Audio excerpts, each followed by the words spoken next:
अंतरराष्ट्रीय युवा विद्वान, जैन दर्शन में यूनिवर्सिटी टॉप व गोल्ड मेडलिस्ट, जैन सिद्धांत एवं न्याय विषयों को सरलता से समझाने वाले, यूएसए, इंग्लैंड, ऑस्ट्रेलिया आदि अनेक देशों में जैन धर्म की महती प्रभावना करने वाले, पंडित टोडरमल पुरस्कार, युवा विद्वत रत्न आदि अनेक पुरस्कारों से सम्मानित मूर्धन्य विद्वान डॉक्टर संजीव कुमार गोधा जयपुर द्वारा जानिए धर्म का मर्म। इस कार्यक्रम के प्रायोजक हैं श्री महेंद्र कुमार जी गंगवाल, श्रीमती कुसुम जी गंगवाल, श्रीमान राहुल जी गंगवाल, श्रीमती सुनीता जी गंगवाल, श्रीमान विनीत जी गंगवाल, श्रीमती रीना जी गंगवाल, कुमारी गाथा, धार्मिक, कुमारी नयांशी, कुमारी रेविधा, कुमारी आर्या, कुमारी ऐशुना एवं समस्त गंगवाल परिवार, श्यामनगर, जयपुर, राजस्थान। हरि हंत सिद्ध सूरी उपाध्याय साधु सर्व अर्थ के प्रकाशी मांगलिक उपकारी है। तिन को स्वरूप जान राग ते भई जो भक्ति काय को नवाई स्तुति को उचारी है। धन धन तिन इंते काज सब राज भय कर जोड़े बारे बारे वंदना हमारी है। मंगल कल्याण सुख सो हम चाहते हैं। ओ मेरी ऐसी दशा जैसी तुम धारी है। ओ मेरी ऐसी दशा जैसी तुम धारी है। ओ मेरी ऐसी दशा जैसी तुम धारी है।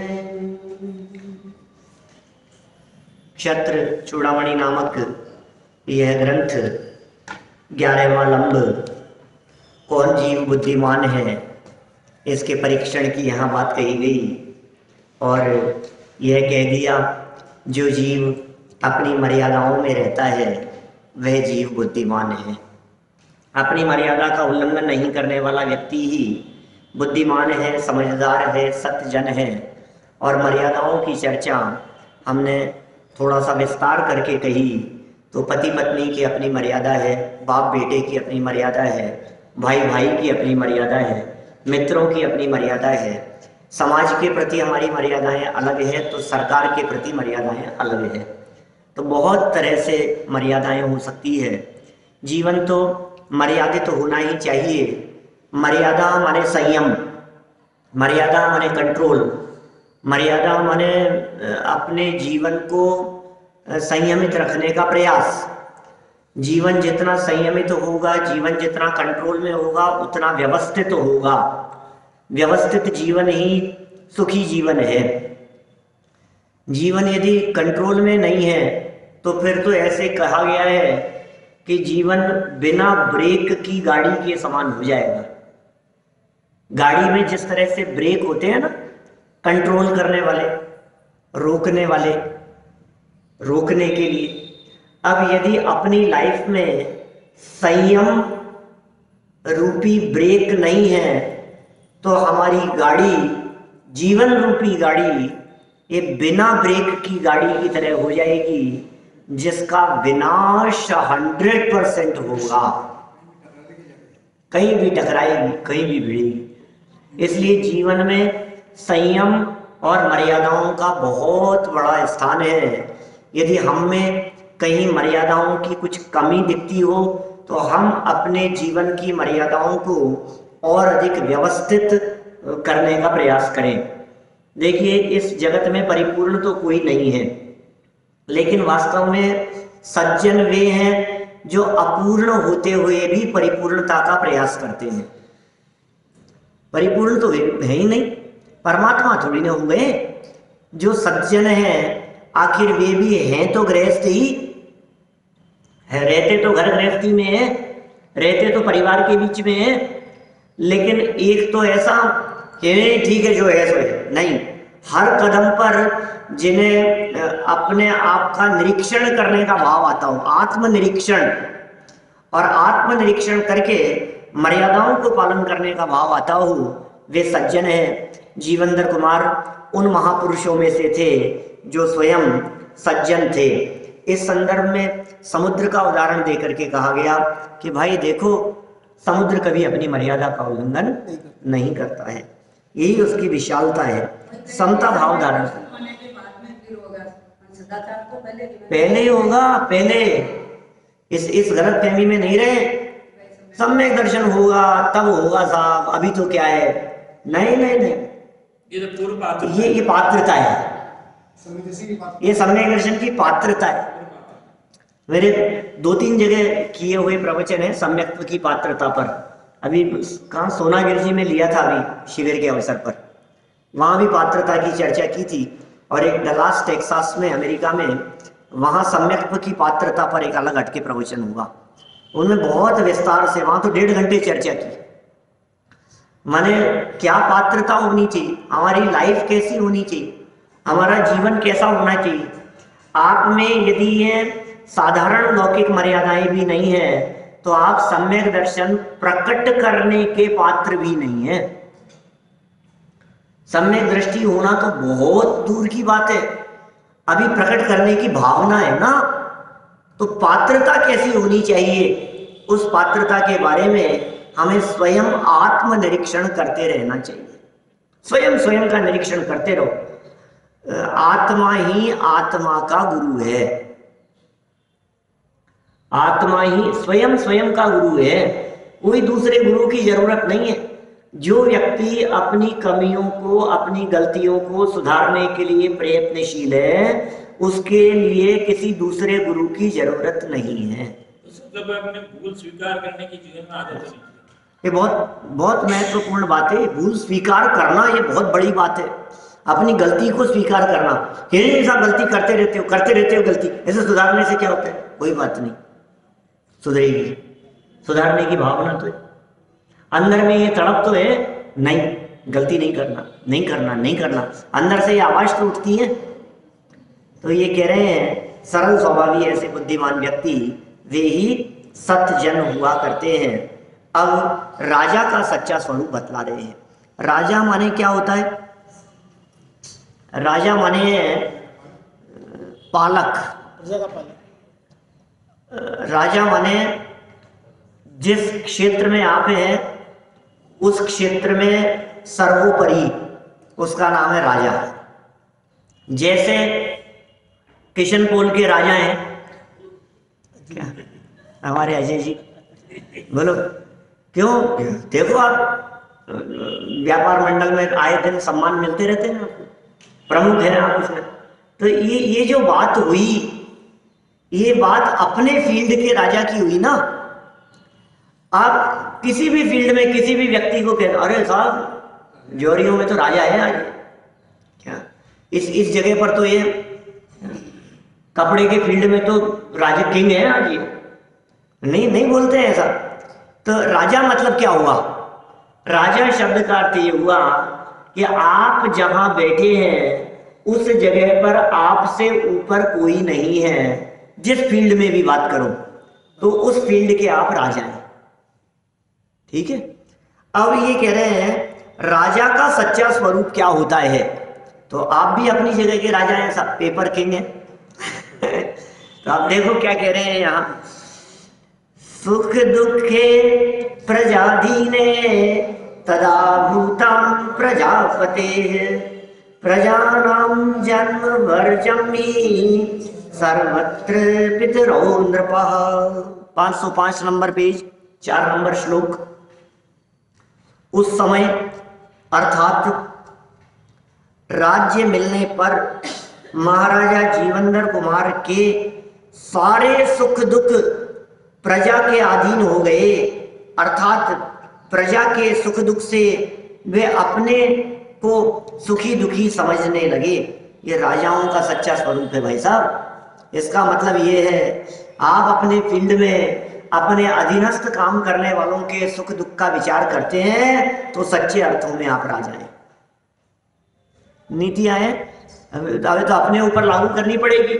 आप अपने आप के ऊपर यदि इनको लागू नहीं करो और महाराजा जीवंदर पे ही लागू करके पढ़ते रहो तो हमें क्या लाभ मिला। आप यदि अपने घर के मुखिया हैं तो आप घर के राजा हैं, और आप यदि घर के राजा हैं तो आपके अधीन आपके परिवार में रहने वाले सभी लोगों को सुख हो दुख न हो परेशानी न हो, इस बात के बारे में विचार करना ये आपका कर्तव्य है। ये सच्चे राजापन का लक्षण है। ये हमारा दायित्व है कि हमारे बच्चे सुखी रहे, पोते सुखी रहे, पोतियां सुखी रहे, बहू बच्चे परिवार के लोग, हम मुखिया हैं। ये राजा का लक्षण बतला रहे हैं, सच्चापन उसका। एक नौकर चाकर, आपके अधीनस्थ काम करने वाले, आपके यहाँ काम करने वाले कर्मचारी, आप उनके सुख दुख का विचार करें, वे दुखी ना हो, तब तो वो आपको राजा कहेंगे। राजा बनाया किसने, पहले तो ये नक्की करो। क्या आपके कर्मचारी, आपके अधीन काम करने वाले आपको राजा समझे, तब तो आप राजा हो। और यदि वो एक है क्या दम है इसमें, आपके मुड़ते ही पीठ पीछे गालियां देवे, तो फिर समझ लो आप ये ठीक नहीं है। हमारा व्यवहार हमारे अधीनस्थों के प्रति कैसा होना चाहिए, ये जीवनधर कुमार के व्यवहार को देखकर हमें शिक्षा मिलती है। प्रजा के सुख दुख को वे अपना सुख दुख समझने लगे थे। एक भी व्यक्ति यदि भूखा है तो इसका मतलब मैं रोटी नहीं खा सकता, ऐसे होते हैं राजा। किसी कोई के घर में यदि भोजन की व्यवस्था नहीं है और मैं माल खाऊं, ये मुझे शोभा नहीं देता, ऐसा विचार करते हैं राजा लोग। निश्चय से जन्म देने के सिवाय सर्वत्र अन्य सब विषयों में राजा ही माँ बाप है, प्रजा के माँ बाप है। अकेला जन्म ही तो नहीं दिया राजा ने, लेकिन माँ बाप नहीं है तो राजा ही सब कुछ है, वही माता पिता के समान है। अब राजा कैसा होना चाहिए, ये तो मंत्रियों को पढ़ाई करनी चाहिए, शिक्षा उनकी ट्रेनिंग होनी चाहिए। कई बार आता है ना इस तरह का कि आप कितने पढ़े लिखे हैं, आपकी क्वालिफिकेशन क्या है, इस तरह की बातें पूछते हैं। क्वालिफिकेशन की क्या जरूरत है कि नहीं, आप चुनाव लड़ रहे हैं, आप किसी पद पर जा रहे हैं, किसी पोस्ट पर जा रहे हैं, तो बिना योग्यता के उनके लिए ट्रेनिंग होनी चाहिए। चुनाव लड़ने वालों के लिए ट्रेनिंग होनी चाहिए। नेताओं के लिए उनको जब शपथ ग्रहण समारोह हो उसके पहले 3 घंटे की ट्रेनिंग हो उनके लिए।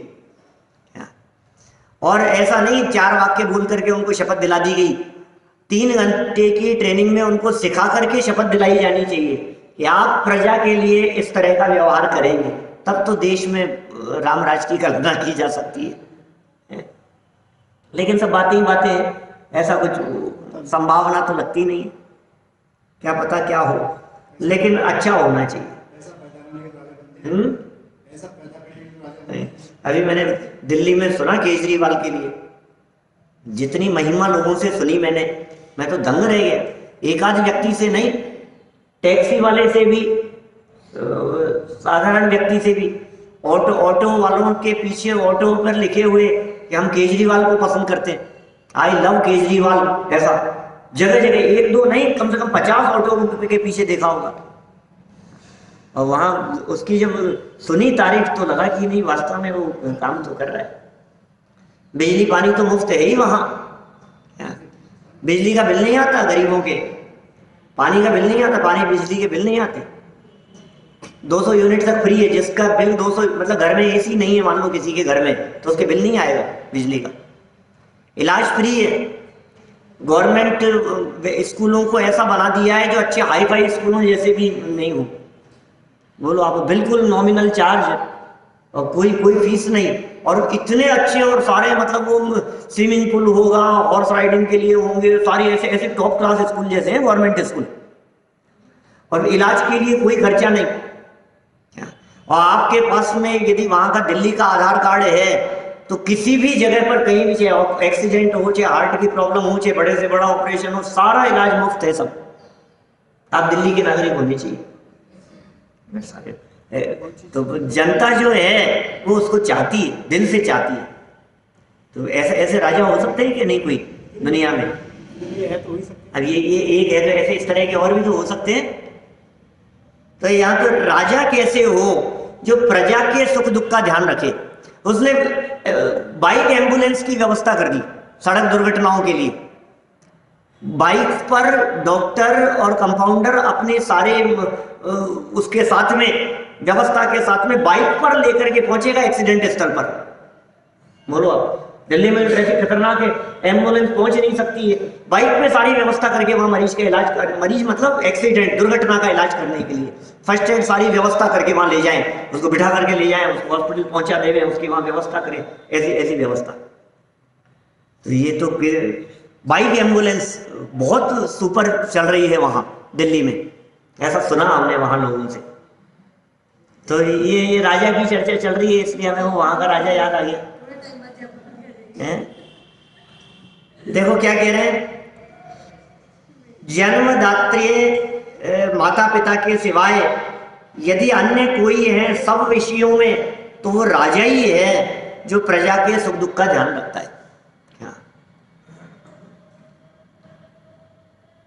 अब राजा जीवंतर कुमार का सुख दुख प्रजा के सुख दुख के अधीन हो गया है, क्योंकि एक जन्म देने रूप काम को छोड़कर सब बातों में राजा प्रजा के माता पिता ही है। जितने भी राजा हैं वो सब प्रजा के माता पिता ही हैं, जन्म देने वाले लक्षण को छोड़कर विशेषार्थ।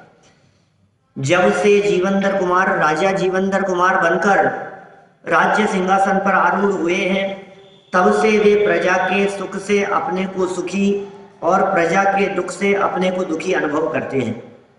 ये सज्जनों का भी लक्षण है, राजाओं का ही नहीं।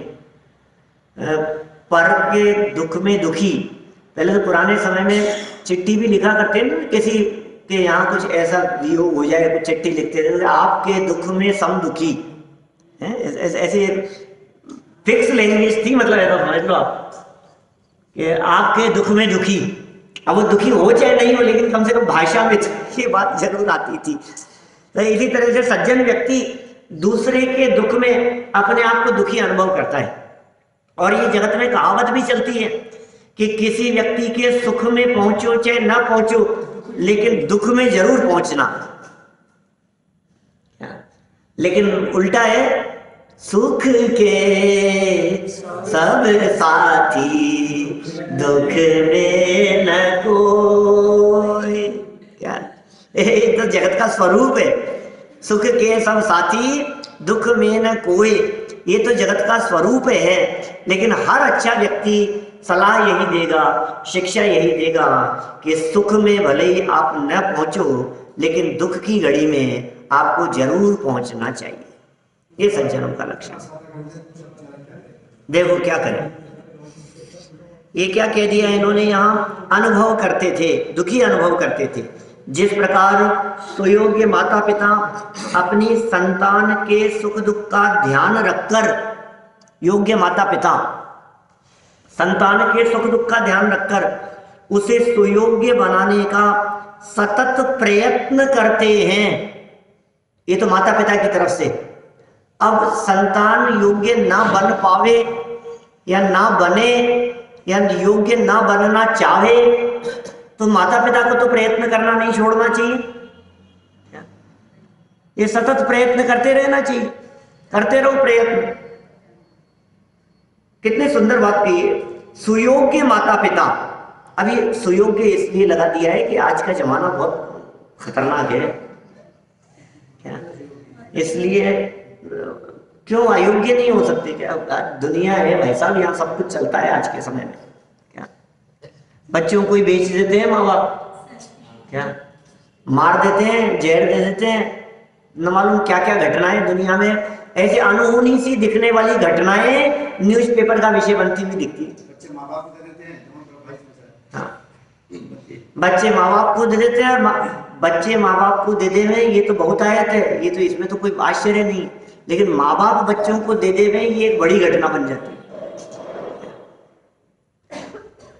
बच्चे तो देवे ही, वो तो अवसर्पणी काल है ना, प्रीति ऊपर से नीचे बहती है, ये तो कई बार कहा है आपसे, उल्टा नहीं चलती।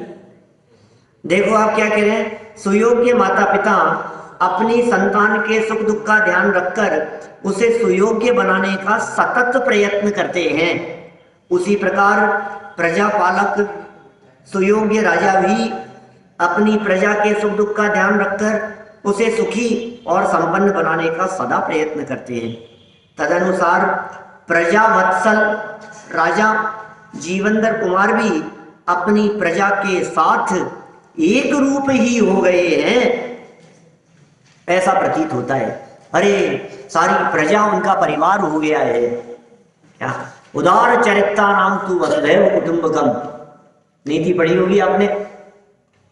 अयम निज है परो व्यक्ति गणना लघु चेतसाम, उदार चरित्रा नाम तू वसुधैव कुटुंबकम। वो 6th-7th की पुस्तक में है, संस्कृत की पुस्तक में क्या लिखा है? अयम निज है, मेरा है, नहीं दूंगा। ये इसका है, अपना अपना, ये मेरा है, ये तुम्हारा है। इस तरह की गणना करने वाले छोटे दिल वाले लोग होते हैं। गणना माने गिनना, लघु चेतसाम, लघु माने छोटा, चेत माने चित्त। छोटे दिल वाले लोग ये मेरा है और ये तुम्हारा है, ऐसा समझते हैं। अयम माने ये है, निज है, और परो ये पर है, ये मेरा है और ये पर है। वेत्ति ऐसा जानने वाले। अयम निज है परो वेत्ति गणना लघु चेतसाम, लेकिन उदार चरित्राणाम, उदार चित्त वाले, उनके लिए क्या स्थिति है? वसुधैव कुटुंबकम, सारी वसुधा ही परिवार है। ये जीवंदर कुमार ऐसे राजा थे जिनके लिए पूरी वसुधा ही उनका कुटुंब हो गई। प्रजा के सुख दुख में वे अपने आप को सुखी दुखी समझकर प्रजा के दुखों को दूर करने का प्रयत्न करने लगे। राजा जीवंदर कुमार की प्रजा के भाव, अब प्रजा क्या समझ रही है? आसीत प्रीति करम तस्य करदानम च दानवत, वृषलाः किम न तुष्यन्ति शाले ये बीजवापिनः। और उसकी प्रजा का राजा को कर देना दान देने की तरह प्रीतिकर अर्थात आनंददायक हुआ। वाह, कैसी बात हो गई। देखो आप, राजा जब इतना भला करता है, राजा जब प्रजा का इतना उपकार करता है, तो प्रजा भी ये सोचती है कि नहीं, अपने को टैक्स देना चाहिए। प्रजा इस प्रकार से टैक्स देने लगी कि मानो दान दे रहे हैं, कोई बात नहीं, देना है अपने को। इतनी उदार भावना से निश्चय से धान्य के खेत में बीज बोने वाले किसान लोग क्या संतुष्ट नहीं होते हैं? अर्थात होते ही हैं। माने किसान लोग जब बीज दे रहे होते हैं जमीन में, तो वे सोच रहे हैं अरे यार क्या पता क्या होगा, ये बीज जितना अनाज है यही बेकार जा रहा है, इतना तो डाल रहे हैं अपन। भाई यदि उसे गेहूं की खेती करनी है, मान लो गेहूं की खेती करने में मान लो यदि अनाज उगेगा 200 बोरियां, तो 2 बोरी गेहूं तो डालना पड़ेगा। अपने को आइडिया नहीं है, जो भी है, तो भी जो भी है, गेहूं में से तो गेहूं उगेगा, वो गेहूं का जो दाना है। अब यदि कोई किसान यह सोचने लगे, ये विचार करने लगे 2 बोरी इनमें जमीन में, पागल हो गया, दिमाग खराब है क्या मेरा? 2 बोरी के अंदर तो मैं 2 महीना निकाल लूंगा, घर का काम चल जाएगा, और इसमें डालें अपन। क्योंकि ऐसा कोई मूर्ख ही किसान सोच सकता है। समझदार तो ये विचार करता है कि 2 बोरी लग रही है लेकिन 200 बोरी गेहूं करके आएगा अपने पास में, तो उसको अनाज को वेस्ट नहीं समझता। इसी तरह से वो प्रजा के लोग राजा को कर देना वेस्ट नहीं समझते। वो ये समझते हैं हम दान दे रहे हैं, हम यदि राजा को ये कर दे रहे हैं, टैक्स दे रहे हैं, तो इस टैक्स के माध्यम से हमारे को अच्छी सड़कें मिलेगी, हमारे को रोड पर प्रॉपर लाइट मिलेगी, हमारे घर के आसपास चारों तरफ सड़कों पर सफाई मिलेगी। हम यदि टैक्स दे रहे हैं तो ये सारी व्यवस्थाएं हमारे लिए होंगी, अच्छे अस्पताल होंगे, अच्छी व्यवस्थाएं होंगी, अच्छी सुविधाएं मिलेगी हमारे को, अच्छी बस होगी, अच्छी ट्रेन होगी, कितनी सुविधाएं, आप प्लेटफॉर्म अच्छे मिलेंगे आपको जगह जगह। अभी तो इस बार तो मुझे ट्रेन में सफर करते हुए ऐसा महसूस हुआ कि जैसे विदेशों जैसी सुंदरता दिख रही जगह जगह। इतने इतने सुंदर प्लेटफॉर्म दिख रहे हैं, साफ सफाई बहुत ज्यादा। साफ सफाई, इतनी इतनी साफ सफाई पे ध्यान दिया जा रहा है पूरे देश में, सब जगह इतनी साफ सफाई, कहीं कोई कचरा नहीं दिखे, कूड़ा नहीं दिखे। मैंने कहा ये क्या हो गया है? स्वच्छता अभियान नहीं साहब, बार बार में हैमरिंग होती है लोगों के दिमाग पर, तो असर तो होता है, फर्क तो पड़ता है थोड़ा सा। तो देखिए क्या कह रहे हैं यहाँ, जिस प्रकार किसान खेत में बीज बोने से खुश होते हैं, उसी प्रकार प्रजा राजा को कर देने में प्रसन्न थी। वाह, हाँ प्रसन्न होकर, सही बात है। राजा जीवंदर कुमार की प्रजा को अब राज्य कर देना दान देने के समान आनंददायक हो गया है, क्योंकि धान के खेत में बीज बोने वाले किसान को संतोष होना स्वाभाविक है। देखिए जो बातें राजा के लिए कही गई, आप अपने क्षेत्र के राजा हैं, आप अपने यदि अधीनस्थ लोगों का दिल खोलकर उनका दर्द समझेंगे, उनका सहयोग करेंगे, तो आप ये मान करके चलिए आपको काम पड़ने पर, जरूरत होने पर वो आधी रात को भी आपके लिए खड़े रहेंगे। वो नौकर वो कभी मना नहीं करेंगे, वो आपके किसी काम के लिए पल्ला झाड़ के नहीं जाएंगे, वो दिल से खुश होकर के बाबूजी ने हमारे को ये काम बताया है, जरूर करेंगे, जरूर हो जाएगा ये काम। तो ऐसी भावनाएं कब आती है? जब राजा अपनी प्रजा का पालक होता है। टैक्स देने का मतलब क्या है? अब आपके यहाँ काम करने वाला नौकर, वो आपको क्या टैक्स देगा, वो आपको क्या धन देगा? धन तो आप उसको देते हो। तो क्या कर सकता है कि किसी दिन आपके यहाँ कोई विशेष मेहमान आने वाले हैं, कुछ काम होने वाला है, तो आपके सहयोग के लिए खड़ा रहेगा, 2 बार चक्कर लगा लेगा, ड्यूटी आवर्स के बाद में भी रुक करके काम करेगा। बोलो, ऐसी भावनाएं होती है? खुश रखो तो ऐसा ही होता है। तो यही बात तो कह रहे हैं यहाँ। देखिए विशेषार्थ में क्या कहते हैं, जिस प्रकार उपजाऊ भूमि में बीज बोने वाले किसान को भविष्य में बीज से कई गुनी फसल रूपी फल प्राप्ति का निश्चय रहता है, अतः बीज बोने में उसे उत्साह ही रहता है, उत्साह ही होगा बीज बोने में। उसी प्रकार अब प्रजा को निर्णय हो गया है कि राजा को राज्य कर के रूप में दिया गया धन हमारी ही सुख सुविधा के लिए खर्च होने वाला है। अतः प्रजा राजा जीवंदर कुमार को कर देने में दान देने के समान आनंद का अनुभव करने लगी। जिस तरह से लोगों को दान देने में आनंद की अनुभूति होती है, दान देने में कष्ट का अनुभव नहीं होता, खुशी खुशी देता है दान व्यक्ति। दान किसी के द्वारा दबाव में नहीं, हमारा मन था तो हमने खुशी खुशी दिया। तो इसी तरह से कर देते समय भी मजबूरी नहीं है, दबाव नहीं है, खुशी खुशी दिया। इस तरह की भावना वहां के प्रजाजनों को होने लगी। देखिए आप फिर क्या कहते हैं आगे, जीवंदर कुमार की राज्य व्यवस्था। अब राज्य व्यवस्था कैसी थी? मित्रोदासीन शत्रुणाम विषयेष्व परस्पर तद्ज्ञानेपि तद्ज्ञानात् तदेवासीत प्रतिक्रिया। उस राजा के राज्य में राजा को स्वयं किसी कार्य का साक्षात ज्ञान नहीं होने पर भी मित्र, शत्रु और उदासीन राजाओं के देशों में घूमने वाले गुप्तचरों द्वारा उनका सारा वृत्तांत जानकर उसी समय उसका उपाय होता था। वाह, ऐसा थोड़ी ना राजा है तो सबके दुखों को जानते, उनको क्या तकलीफ है, हर समस्या का समाधान राजा के पास में हो, ये जरूरी तो नहीं। अपनी मर्यादाओं में तो कर पाएगा जो भी सहयोग कर पाएगा। लेकिन जीवंदर कुमार इस तरह के राजा थे जो काम स्वयं ना कर सकते हो वो काम किसके द्वारा कराया जा सकता है, यह विचार कर वो काम संपन्न करा देते थे। ये विशेषता है। देखिए आप, मैंने गुप्तचरों के माध्यम से दूसरे लोगों के माध्यम से, दूसरे उदासीन राजाओं के माध्यम से, मित्रों के माध्यम से, सब तरह जहाँ जैसा जो काम हो सकता है, जिस तरह से बन पड़े उस तरह से वे काम करा लेते थे, सहयोग करते थे।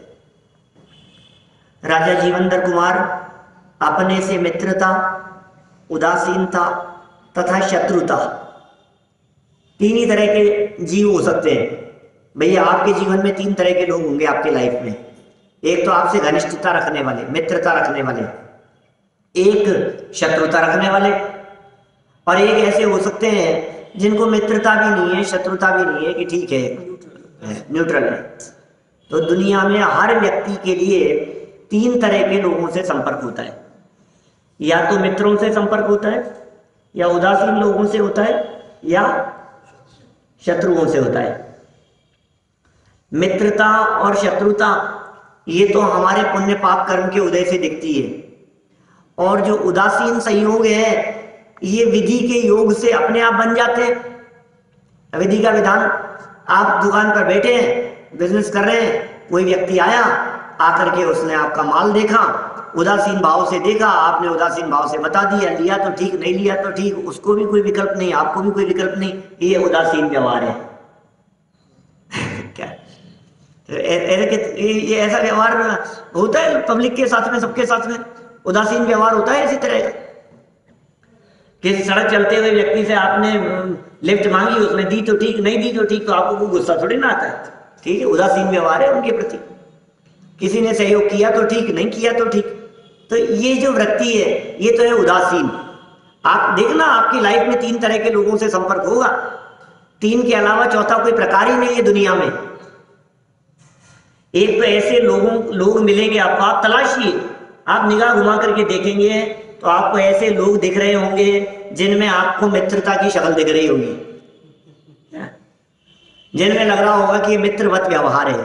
अब ये मित्रत्ववत व्यवहार में आपके माता पिता, आपके सगे भाई, आपके बच्चे, सब वो भी मित्रवत व्यवहार में आ गए। अनुकूल है ना, मित्र माने अनुकूल, जिनका व्यवहार आपके अनुकूल है वो मित्रवत व्यवहार, जिनका व्यवहार आपके प्रतिकूल है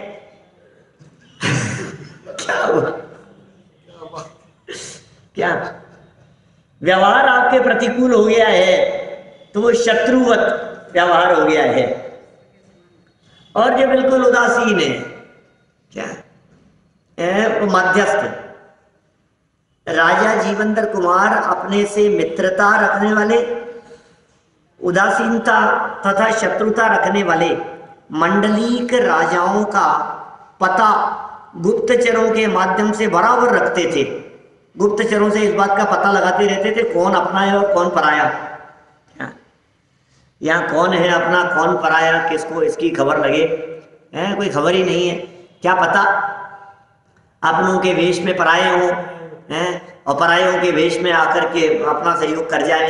ये जगत है भाई, ये दुनिया है। तो वो बराबर गुप्तचरों के माध्यम से इन बातों की खबर रखा करते थे। तथापि उन मित्रादि राजाओं को इसका कुछ भी पता नहीं चलता था। मित्रों को भी पता नहीं लगता था, शत्रुओं को भी पता नहीं लगता था, और कौन उदासीन है उनको भी पता नहीं लगता था कि कोई हमारे लिए गुप्तचर लगाए हुए हैं। तदनुसार उचित पद्धति द्वारा मित्र राजाओं को राज्य व्यवस्था में उत्साहित करते थे, उदासीनों के प्रति माध्यस्थ भाव रखते थे और शत्रुता रखने वाले राजाओं का नाश करते हुए राजा जीवंदर कुमार अपनी राज्य व्यवस्था व्यवस्थित रखते थे। ये बहुत किसके साथ कैसा व्यवहार करते थे कि यदि गुप्तचरों से पता लगा कि ये जो हमारे कर्मचारी काम कर रहा है ये अंदर ही अंदर दुश्मनी वाला है, तो फिर उसको निकाल दो, उसको अलग कर दो, आप उसको आपकी टीम में शामिल मत रखो। और पता लगा कि ये आप मित्रता गुप्तचरों से, सामने तो सब तारीफ करते हुए दिखेंगे, सवाल सामने का नहीं है, गुप्तचरों से इस बात का पता लगा तो आप मन में प्रसन्न होकर उसे योग्य रीति से उसे रिवॉर्ड प्रदान करें, उसे सम्मान प्रदान करें, उसका ध्यान रखें। और जो उदासीन वृत्ति वाले हों उनके साथ में कैसा व्यवहार रखने की बात कही इन्होंने, मध्यस्थ भाव। ठीक है, जो है सो। देखिए, जीवनधर कुमार की दिनचर्या, दिनचर्या किस प्रकार की थी जीवनधर कुमार की? रात्रि से शुरू कर रहे हैं। रात्रिंदिव विभागेषु नियतो नियतिम व्यधात कालातिपात मात्रेण कर्तव्यम ही विनश्यति। नियम पूर्वक कार्य करने वाले उन राजा ने रात दिन के विभागों में नियत किए हुए कार्य को यथा समय पर किया।